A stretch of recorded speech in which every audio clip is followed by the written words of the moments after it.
नमस्कार दर्शकों, फिर एक बार शूद्र Shivshankar Singh Yadav retired engineer MTNL Mumbai का अनोखा संकलित कोटेशन हमारे चैनल हम भारत के लोग 3K पर प्रेषित है। पसंद आए तो चैनल को लाइक करें और सब्सक्राइब करें।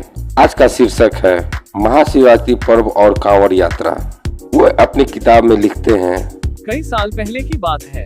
22 जुलाई 2014 को एक प्रतिष्ठित अखबार हिंदुस्तान में एक लेख छपा था, कांवड़ यात्रा और शिवलिंग की स्थापना।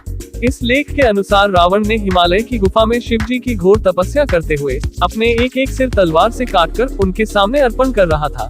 10वां सिर अर्पण करने से पहले शिवजी खुश होकर प्रकट हो गए और उसके कटे हुए 9 सिरों को फिर से जोड़कर इस तरह की तपस्या का कारण जानना चाहा। रावण ने शिव के लिंग को ही प्राप्त करने का वरदान मांग लिया। विचित्र स्थिति पैदा हो गई। फिर भी हिंदू धर्म में वरदान तो वरदान होता है, देना ही पड़ेगा।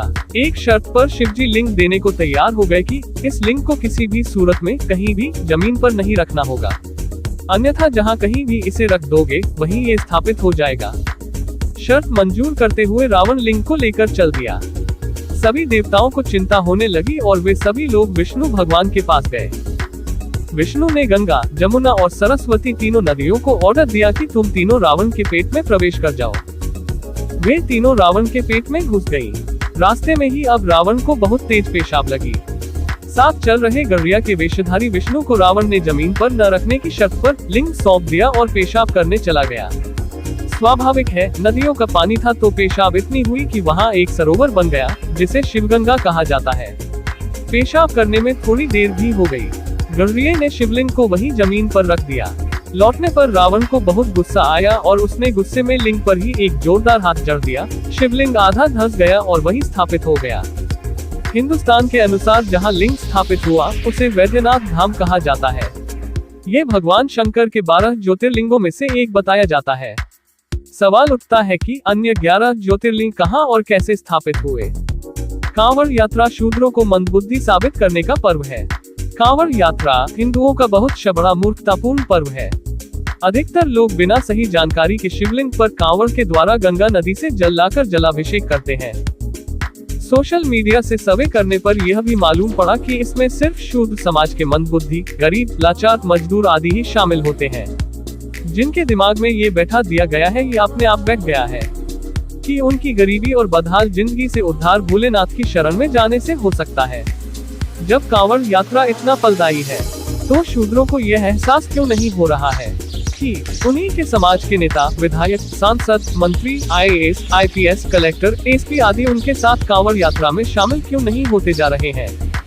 मेरे मूर्खतापूर्ण पर्व कहने का तात्पर्य यह है कि पूरे समाज में प्रचलित है कि भगवान शंकर की आराधना उनके लिंग की पूजा करके की जाती है और मंदिरों में उनके लिंग की स्थापना भी की गई है, लेकिन कोई भी यह नहीं बताता है कि हम लोग लिंग की पूजा क्यों करते हैं।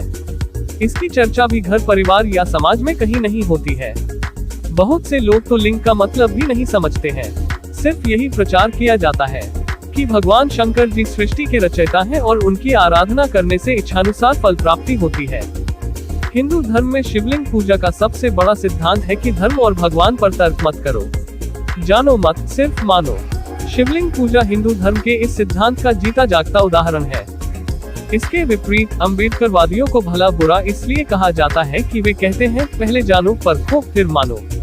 30 साल की उम्र यानी 1983 तक मुझे खुद भी शिवलिंग का अर्थ नहीं मालूम था, लेकिन जब से बाबा साहब के साहित्य को पढ़ा तो कुछ ज्ञान हासिल हुआ और देवी देवताओं और भगवानों पर तर्क वितर्क करने का विवेक उत्पन्न हुआ। तब मेरी इस शिवलिंग को जानने और समझने की उत्सुकता बढ़ती गई। मैंने गूगल पर भी सर्च किया, तब जाकर कुछ जानकारी हासिल हुई। जब शिवलिंग की सही जानकारी हो गई तो एक दिन मंदिर में जाकर तर्क शुरू किया। शिव का लिंग खड़ा कहाँ है, किसके ऊपर है और जिसके ऊपर खड़ा है वहां से बूंद बूंद पानी क्यों टपकता रहता है, प्रश्नवाचक चिन्ह। तब मालूम पड़ा कि इसमें संभोग की अंतिम स्थिति को दर्शाया गया है और इसलिए इसे सृष्टि के रचयिता के रूप में प्रचारित किया जाता है। लेकिन आज के वैज्ञानिक युग में किसी भगवान को सृष्टि का रचयिता मानना सिर्फ कल्पना और मूर्खता है। खजुराहो के मंदिर का अवलोकन मैंने खुद किया है। उसे देखने के बाद ये सत्य साबित होता है कि इसका सृष्टि की रचना से कोई लेना देना नहीं है। सृष्टि का मतलब दुनिया है और दुनिया किसी व्यक्ति या भगवान के द्वारा नहीं रची गई है, बल्कि लाखों साल की प्रक्रियाओं से उसका विकास हुआ है। इसलिए शूद्रो, पहले तर्क से जानो, परखो, संतुष्टि कर लो, तभी मानो। धन्यवाद। आपके समान दर्द का हमदर्द साथी, लेखक शूद्र Shivshankar Singh Yadav. Thank you for watching video. Please like, subscribe, follow and share.